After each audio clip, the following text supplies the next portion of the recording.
शिवरायांनी प्रमाणित केलेल्या राजमुद्रेचा ध्वज केवळ नौदलावरच आरोहित करण्यात येतो, भूदल आणि वायुदलावर नाही. का? 2046 ला नौदलाच्या बंडाला आणि 2047 ला स्वातंत्र्याला 100 वर्ष पूर्ण होत असताना 21व्या शतकातील संभाव्य सागरी रणभूमीसाठी भारत काय पावलं उचलत आहे आणि 2024 व 29 वर भाष्यही न करता पंतप्रधान 2047 बद्दल एवढं का बोलत आहेत? साथियों, आपने मेरा काम देखा. 24/7 for 2047. 24/7 for 2047. ये मोदी का संकल्प है. डिफेंस से जुड़ी हर छोटी छोटी जरूरत के लिए विदेशों पर निर्भरता हमारे देश के स्वाभिमान, हमारे आर्थिक नुकसान के साथ ही रणनीतिक रूप से बहुत ज्यादा गंभीर खतरा है. इस स्थिति से देश को बाहर निकालने के लिए 2014 के बाद हमने मिशन मोड पर काम शुरू किया. आपका लक्ष्य होना चाहिए कि भारत का जब अपनी आजादी के 100 वर्ष का पर्व मनाए, उस समय हमारी नौसेना एक अभूतपूर्व ऊंचाई पर हो.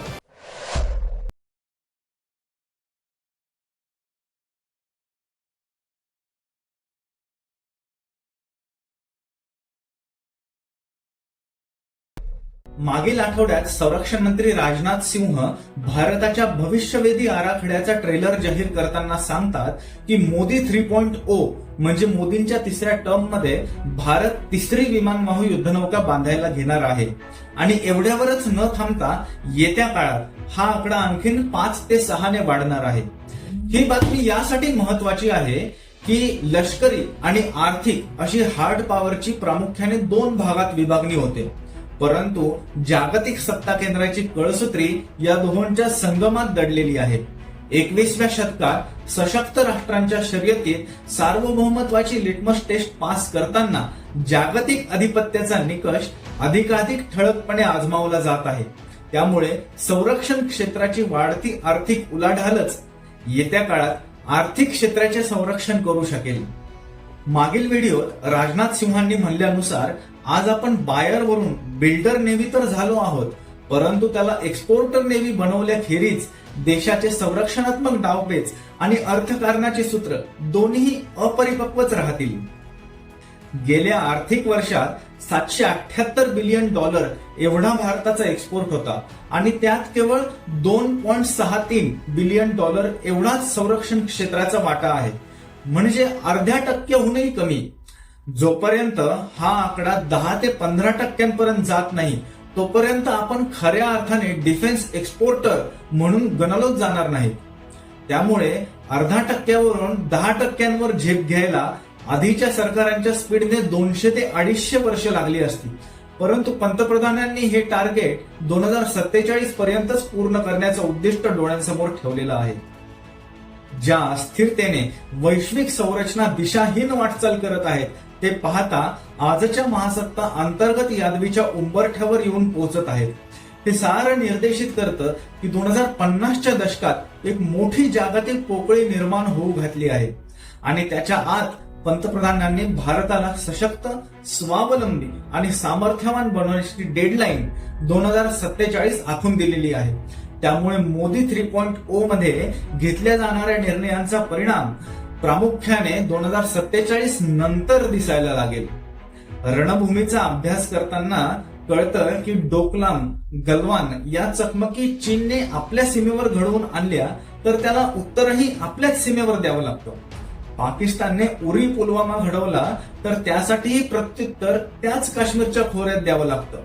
त्यामुळे लक्षात घ्या की भूदल आणि वायुदलाची एक मर्यादा आहे की त्यांचा वापर हा समोरासमोरच्या युद्धातच प्रामुख्याने आपण करू शकतो आणि इथेच नौदलाचे अद्वितीय महत्व लक्षात येते. आता तुम्हाला लक्षात येईल की नौदलावरच शिवरायांची राजमुद्रा असलेला ध्वज का देण्यात आला, कारण ही राजमुद्रा आहे अष्टकोनी. ज्याप्रमाणे शिवरायांनी मुद्रित केलेली अष्टकोनी राजमुद्रा आठही दिशांना हिंदवी स्वराज्याची घोडदौड दर्शवते, त्याचप्रमाणे येत्या काळात भारताचे नौदल अटलांटिक पासून पॅसिफिक पर्यंत आपलं सागरी साम्राज्य प्रस्थापित करेल, यासाठी येत्या 5 वर्षातनं भूतो न भविष्यती अशा धोरणात्मक पद्धतीने काम होताना आपल्याला दिसेल. आणि यातील मुकुटमणी म्हणजे आपल्या विमानवाहू युद्धनौका.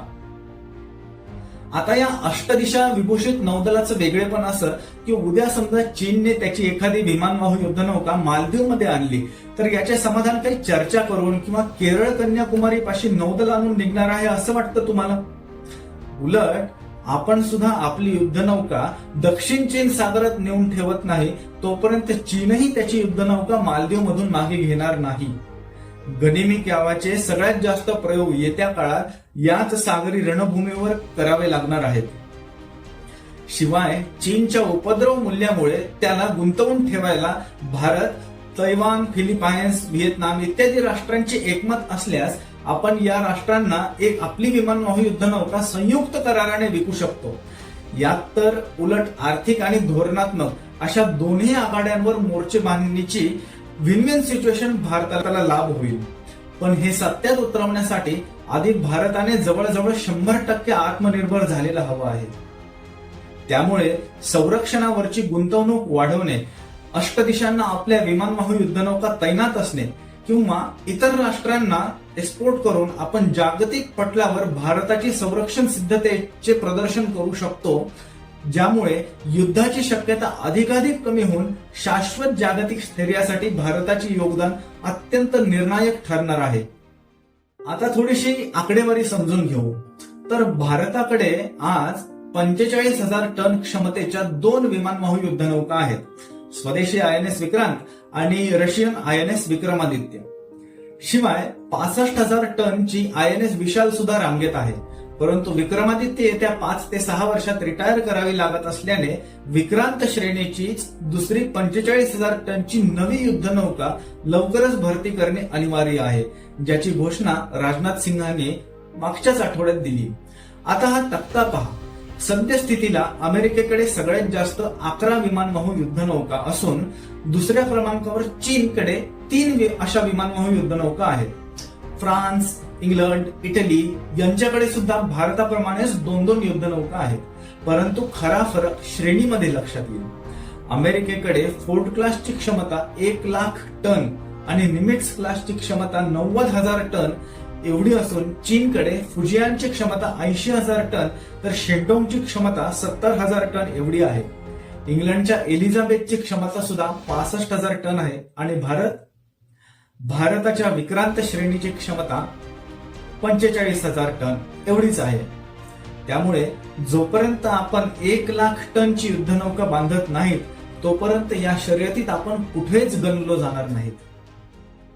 ज्याप्रमाणे जगाची संरचना बदलत आहे ते पाहता 2050च्या दशकात जेव्हा अमेरिका, युरोप, चीन किंबहुना मिडल ईस्ट सुद्धा अंतर्गत यादवीचे शिकार असतील आणि या परिस्थितीमध्ये जागतिक पोकळी निर्माण होऊन जागतिक स्थैर्याची जबाबदारी आणि वैश्विक शांततेसाठीचे नेतृत्व आपसूकपणे भारताकडे येईल, तेव्हा भारताचे अभेद्य सिंधुदुर्गच महासागरांवर जगाचं नेतृत्व करतील यासाठी सध्याचे सरकार काम करत आहे.